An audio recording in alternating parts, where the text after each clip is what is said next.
السلام عليكم ورحمة الله وبركاته. أهلا بكم. لا تنسوا الصلاة على النبي صلى الله عليه وسلم.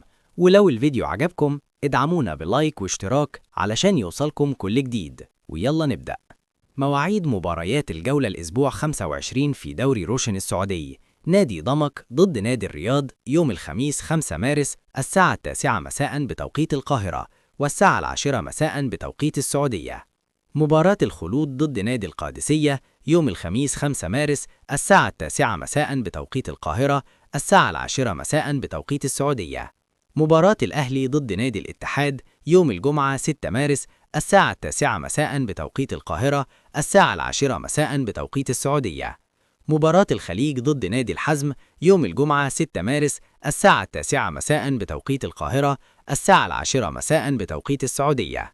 مباراة الهلال ضد نادي النجمة يوم الجمعة 6 مارس الساعة 9 مساء بتوقيت القاهرة الساعة 10 مساء بتوقيت السعودية. مباراة التعاون ضد نادي الفتح يوم الجمعة 6 مارس الساعة 9 مساء بتوقيت القاهرة الساعة 10 مساء بتوقيت السعودية. مباراة الأخدود ضد نادي الفيحاء يوم السبت 7 مارس الساعة 9 مساء بتوقيت القاهرة الساعة 10 مساء بتوقيت السعودية.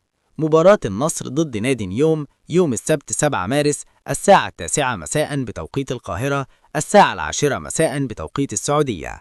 مباراة الاتفاق ضد نادي الشباب يوم السبت 7 مارس الساعة 9 مساء بتوقيت القاهرة الساعة 10 مساء بتوقيت السعودية.